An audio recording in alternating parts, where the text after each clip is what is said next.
3 ways negative thinking stops you from achieving your full potential. Is negative thinking bad for your brain? Scientists seem to think that it is. Researchers at King's College London found that repetitive negative thinking may increase your risk for Alzheimer's disease. Remember, at this time there's no cure for Alzheimer's, so this deserves your attention. The study found that a habit of prolonged negative thinking diminishes your brain's ability to think, reason and form memories, essentially draining your brain's resources. Another study, reported in the Journal of the American Academy of Neurology, found that cynical thinking also produces a greater dementia risk. When you change your thinking, your life changes.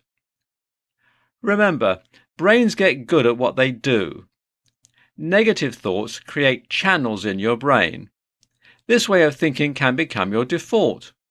If you do a lot of negative thinking, you wire your brain to be good at producing negative thoughts. Your brain also gets good at seeing things to think negatively about. One of the many byproducts of negative thinking is stress, which then leads to more negative thinking. Here's a suggestion. When negative thoughts come, and they will, don't just ignore them. Instead, pay attention. Stop what you're doing.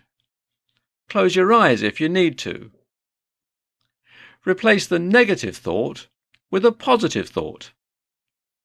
Hold the positive thought in your brain for a full minute or more. When you do this, neuroplasticity, the brain's ability to reorganize itself by forming new neural connections, starts to work in your favour. The 2 keys are attention density.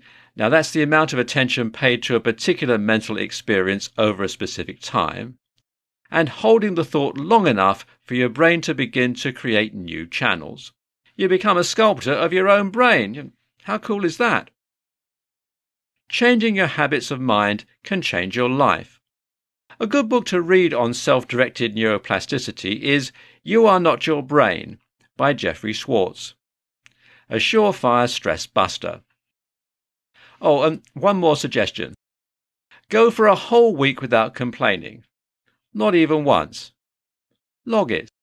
If you start to relapse, start your week over. Back to day 1. Go for a week without complaining and watch the people around you change. Such is the power of mirror neurons. These neurons fire when we act in a certain way, and also when we observe the same action being performed by someone else. Your behaviour, positive or negative, can influence how others behave.